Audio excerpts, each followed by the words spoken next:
कैसे हैं मेरे प्यारे साथियों। मैं उम्मीद करता हूं कि आप लोग बिल्कुल ठीक होंगे, स्वस्थ होंगे, मस्त होंगे। आप लोग का ठंडी के मौसम में पढ़ाई अच्छा से चलता होगा।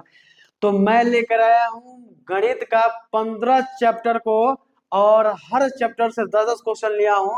और 10 क्वेश्चन में ये सारा बेसिक कॉन्सेप्ट प्लस आगामी क्वेश्चन जो 2025 में पूछे जाने वाले जो प्रश्न है उस पर आधारित मैं प्रश्न लेकर आया हूं। और दम बिल्कुल आप लोगों को समझ में आएगा, और शुरू से लेकर अंत तक आप लोग बने रहिएगा। और बेसिक कॉन्सेप्ट के साथ बड़े बड़े सवालों को भी सॉल्व करने का प्रयास किया जाएगा। तो ये चैप्टर नंबर 1 है। ये चैप्टर नंबर क्या है जी? ये चैप्टर नंबर 1 है। और चैप्टर नंबर 1 का आज हम लोग सारा क्वेश्चन को सॉल्व करेंगे। 10 क्वेश्चन, यानी हर चैप्टर से 10 क्वेश्चन को लिया गया है। तो कह रहा है कि यूक्लिड विभाजन एल्गोरिथम दो धनात्मक पूर्णांकों में से किसे परकलित करने का तकनीक है। याद रखना है, अगर बोलेगा तकनीक है तो याद रखना, जब भी यूक्लिड विभाजन एल्गोरिथम आएगा तो धनात्मक की बात बोलेगा तो उसमें हमेशा मौसक ज्ञात करने की बात बोली जाती है। तो समझना है यूक्लिड विभाजन एल्गोरिथम क्या कहता है। यूक्लिड विभाजन एल्गोरिथम, एल्गोरिथम बोलते हैं चाहे एल्गोरिथम बोलेंगे, एल्गोरिथम। अब समझना है, इनका कहना था कि ए बराबर बी क्यू प्लस आर। इनका नियम होता है कि 0 से बड़ा एवं बराबर और बी से छोटा क्या होना चाहिए जी? आर होना चाहिए। मैंने कह रहे हैं कि कितना भी बड़ा सवाल हो, अगर हम इस विधि से इसको सबसे आसान से सॉल्व कर सकते हैं। कैसे? तो देखना है क्या होता है। यानी यहाँ ये क्या होता है, तो ये होता है हमारा भाज्य होता है। अब भाज्य बराबर यानी बी होता है हमारा भाजक, गुण है क्या जी? गुण है क्यू, मतलब होता है भागफल। प्लस क्या जी? शेषफल होता है। क्या होता है जी? शेषफल होता है। अब समझना है जैसे क्या होता है, आप लोग पहले यानी जब शुरू में आप भाग देते होंगे तो क्या करते होंगे। जैसे यहाँ मैं ले लेता हूँ क्या, 3 ले लेता हूँ, यहाँ ले लेता हूँ 11। तो कैसे भाग देते हैं? 3 तिरिका 9, यानी यही ना करते हैं जी कि 11 से कभी भी कम लाना है। तो 3 तिरिका क्या हो जाएगा जी? 9 हो जाएगा। यहाँ घटने पर क्या आ जाएगा? 2 आ जाएगा। तो यहाँ वही बातें हैं।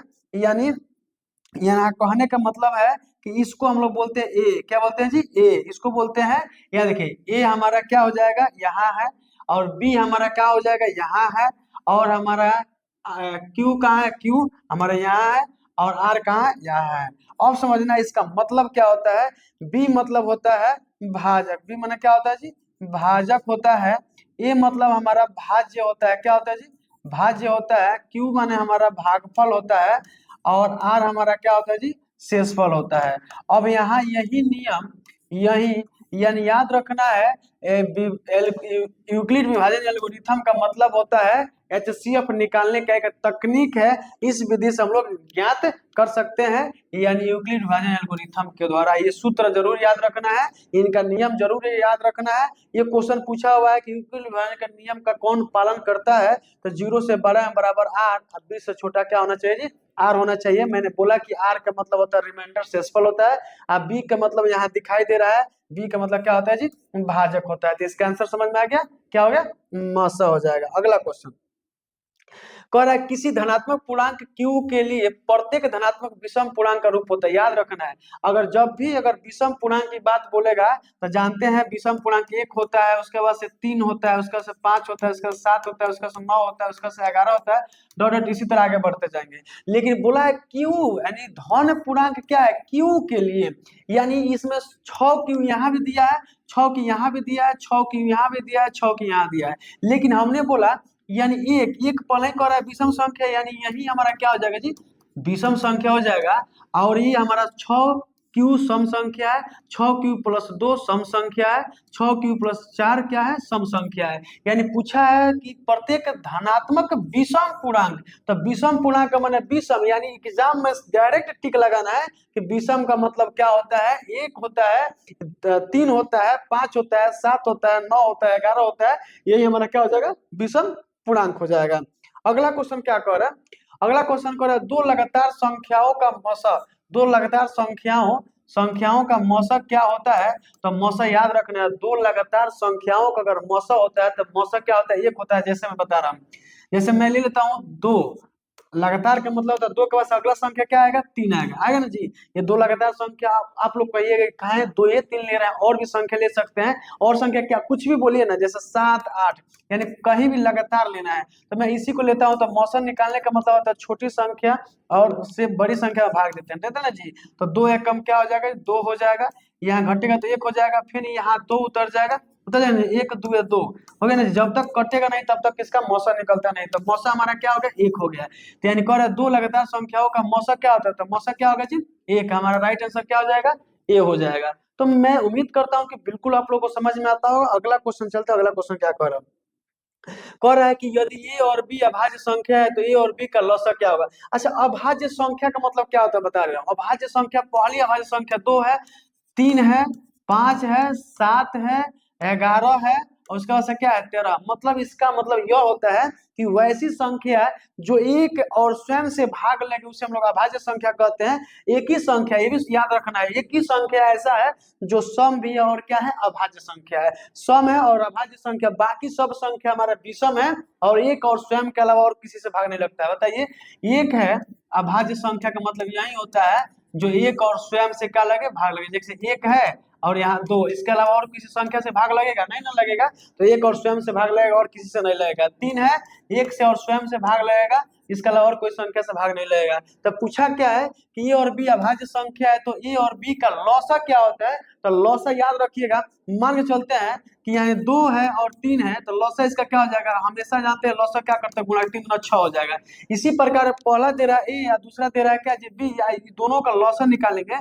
लौसा निकालेंगे तो गुणा करेंगे तो क्या हो जाएगा, ए बी हो जाएगा। तो क्या हो जाएगा जी, इसका राइट आंसर क्या हो जाएगा, ए बी हो जाएगा। हमारा ऑप्शन नंबर बी हो जाएगा। मैं उम्मीद करता हूँ कि आप लोग को बिल्कुल समझ में आता होगा। अगला क्वेश्चन क्या कह रहा है, कह रहा है कि दो परमेय संख्याओं के बीच अधिकतम कितनी परमेय संख्या हो सकती है। याद रखना है, कोई भी संख्या, जैसे मैं परमेय संख्या ले लेता हूँ, जैसे परमेय संख्या एक ले लेता हूँ, इधर परमेय संख्या दो ले लेता हूँ। अगर इसके बीच में देखा जाए ना तो अनंत संख्याएं हैं। जैसे कैसे, तो 0.01, 0.0, 0.1, 0.2, 0.3, ये सब सभी हमारा क्या संख्या है, इसको कह सकते हैं। तो एक 0.1 है तो इसको 1/2 लिख, 1/10 लिखेंगे, क्या लिखेंगे जी, यानी क्या लिखेंगे, यानी 1/10 क्या लिखेंगे, 10 लिखेंगे, 10 लिखेंगे ना जी। उसी प्रकार यहाँ 2/10 लिखेंगे, बहुसंख्य। यानी याद रखना है कि दो परमेय संख्याओं के बीच अधिकतम कितनी परमेय संख्या हो सकती है। तो अधिकतम परमेय संख्या हमारे अनंत होगा। एकदम बिल्कुल राइट याद रखना है, क्योंकि एग्जाम में पूछा हुआ क्वेश्चन है, आगामी में पूछ सकता है, ठीक ना। चलिए अगला क्वेश्चन क्या कह रहा है, अगला क्वेश्चन कह रहा है कि किसी किसी धनात्मक पूर्णांक की और बी के लिए ए बी का मौस गुण ए कमा बी का लौस निम्न में से कौन सा होगा। याद रखना है, पहले सबसे सब पहले समझना है, यहाँ पहले क्वेश्चन क्या होता है, फॉर्मूला क्या होता है कि दो संख्याओं का गुणनफल, दो संख्याओं का गुणनफल बराबर होता है लौसा गुणा क्या जी, मौसा। लौसा गुणा क्या होता है जी, मौसा होता है।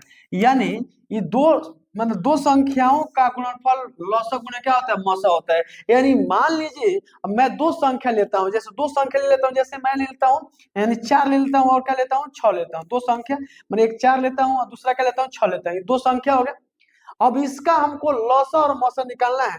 तो जैसे 4,6, यानी पहली संख्या 4, दूसरी कमा 6। अगर इसका मौसा निकालते हैं तो 4 से हम भाग करेंगे 6 में, 4 एकम 4 हो जाएगा, समझना है 2, और फिर यहाँ 4 उतर जाएगा तो 2 दूनी क्या हो जाएगा 4। यानी इसका मौसा हमारा निकल गया कितना जी, 2 निकल गया। कितना निकल गया जी, 2 निकल गया। अगर लौसा निकालना हो तो 4 और 6 का लौसा निकालना है तो 2 दूना 4, 2 तीन क्या होता है 6, यानी 2 दूना 4 तीन क्या हो जाए 12। लौसा हमारा निकल गया कितना जी, 12 निकल गया। लौसा कितना निकल गया, 12 निकल गया। अब कहता है दो संख्याओं का गुणनफल, तो दो संख्या कौन है, एगो 4 है और क्या है जी 6 है। तो दो संख्याओं का गुणनफल अब बराबर लौसा गुणे मौसा। तो लौसा कितना निकला, लौसा पर कितना निकला, लौसा 12 निकला तो 12 लिख लूंगा। और मौसा कितना निकला है जी, मौसा हमारा 2 निकला तो 2 लिख लूंगा। अब बताइए, अब बीच में बराबर है तो बराबर होना चाहिए। देखिए इसमें गुणा करें 6 चौका 24, अब बराबर क्या हो जाएगा 12 दूनी 24, यानी इसके बराबर ई है। यानी दो संख्याओं का गुणनफल बराबर लौसा गुणे मौसा, यानी लौसा गुणे मौसा के बराबर दो संख्याओं का गुणनफल है। इसका मतलब ये बोला क्या है कि मौसा गुण मतलब कह रहा है कि ए और बी के लिए ए कमा बी का मौसा गुण ए कमा बी का लौसा निम्न में से कौन सा होगा। ये बताइए, तो ये दोनों के गुणनक होगा जी, दोनों का गुणा होगा कि नहीं होगा, निम्न में से कौन सा होगा, तो क्या होगा, तो लौसक गुणे मौसक तो दिया है, तो बराबर में इधर क्या दे रहा है, दो संख्याओं का गुणनफल, तो दो संख्याओं यानी ए और बी है ना जी, ए और बी है, तो दोनों संख्याओं का गुणनफल यानी ऑप्शन नंबर क्या हो जाएगा हमारा, ये हमारा राइट आंसर चला जाएगा। दो संख्या का गुणनफल माने एक संख्या ए है, दूसरी संख्या क्या है, बी है, यही हमारा क्या हो जाएगा, राइट आंसर हो जाएगा। आइए हम लोग आगे बढ़ते हैं, अगला क्वेश्चन क्या कर रहे हैं। अगला क्वेश्चन करे यदि P और Q दो अभाज्य संख्या है तो उनका मौसक क्या होगा, यानी अभाज्य संख्या है, तो अभाज्य संख्या मतलब एगो P है, एगो क्या है, Q है, तो मान लेते हैं एगो संख्या अभाज्य संख्या 3 है, एगो क्या है 5 है, यानी P की जगह पर 3 है, Q की जगह पर 5 है, और क्या कर रहा है कि दो अभाज्य संख्या, इसका मौसक पूछा है, तो याद रखिए जो अभाज्य संख्याओं का मौसक एक होता है, तो देखिए ना हम भाग करके देखते हैं ना, उसको भाग करके देखिए कैसे हो जाता है एक, तो 3 कम 3 हो जाएगा यानी 2, यहाँ 3 उतरेगा तो 2 कम 2 हो जाएगा यानी 1, यहाँ 2 लिखेंगे तो 2 2 1 दूना क्या होता है 2 होता है, कट गया ना, तो मौसा हमारा क्या निकल गया 1, यानी याद रखना है दो दो अभाज्य संख्याओं का मौसा हमेशा क्या होता है जी 1 होता है, इसका राइट आंसर हमारा पहला हो जाएगा। आइए हम लोग आगे बढ़ते हैं, अगला क्वेश्चन क्या कह रहे हैं, कह रहा है दो संख्याओं का गुणनफल 86 से 70 है और उसका मौसक 17 है, तो उसका लौसक क्या होगा। याद रखिएगा यूक्लिड विभाजन प्रमेयिका में चाहे एल्गोरिथम में, यानी पहली संख्या, यानी एक और सूत्र लिख लेता हूं, पहली संख्या गुणे गुणे दूसरी संख्या बराबर लौसक गुणे क्या होता है जी, लौसक गुणे क्या होता है, लौसक यानी याद रखना है लौसक, लौसक गुना क्या होता है जी मौसा होता है, लौसक गुना क्या होता है जी मौसा होता है, तो यानी पहली संख्या यानी दो संख्याओं का गुणनफल, यानी पहली संख्या दूसरी संख्या का गुणनफल कितना कह रहा है कि 86 से 70 दे रहा है, अब बराबर में मौसा दे रहा है, तो लौसक तो यहाँ दिया हुआ है, यानी लौसक तो लिख लेंगे, अब मौसा यहाँ दिया हुआ कितना जी 17 दिया हुआ, तो लौसक यही रखेंगे, 17 को लाएंगे नीचे तो भागना लग जाएगा जी, 86 से 70 बाटा कितना हो जाएगा 17 बराबर क्या हो जाएगा जी लौसा हो जाएगा, क्या हो जाएगा जी लौसा हो जाएगा, भाग करेंगे 17 पच्चे क्या होता है 85 होता है, एक उतरेगा 17 कम 17 जीरो है तो जीरो, यानी लौसा हमारा निकल गया, लौसा बराबर निकल गया कितना जी, यहाँ दिया हुआ है 510, यही हमारा क्या हो जाएगा राइट आंसर होगा, पूछा हुआ है लौसा कितना होगा, तो लौसा हमारा ऑप्शन नंबर डी यानी 510 हो जाएगा। तो मेरे प्यारे साथियों मैंने पहला चैप्टर से 10 क्वेश्चन लिया हूं, यानी पहला क्वेश्चन से 10 क्वेश्चन लिया हूं, जिसमें सभी 8 क्वेश्चन अभी कंप्लीट हुआ है। तो अगला क्वेश्चन बढ़ते हैं, अगला क्वेश्चन क्या है कि निम्नलिखित में से कौन सा भिन्न का दशमलव प्रसार शांत है। याद रखिए अब शांत का पहले नियम समझिए, शांत का मतलब होता है कि जिसका मतलब एक बट्टा मैं क्यों बता रहा हूँ, 1/2 के पावर n गुणा 5 के पावर m, यानी इस रेशियो का अनुसार से होगा, यानी 2 के फॉर्म में और 5 के फॉर्म में, n का मतलब होता है कितना हो संख्या उसके ऊपर पावर हो कोई मतलब नहीं है, m का मतलब होता है इसके ऊपर कितना हो पावर हो उससे मतलब नहीं है, लेकिन अगर इस कैटेगरी का टूटता है तो क्या हो जाएगा हमारा शांत हो जाएगा, ठीक ना, या 1/2 के पावर n होगा तो भी शांत होगा, नहीं अकेला भी 2 से भाग लग जाएगा तो शांत हो जाएगा, या 1/5 के पावर 1/5 के पावर m होगा तो भी क्या हो जाएगा शांत हो जाएगा। सब पे मैं बता कर एक एक करके क्वेश्चन बताता हूँ।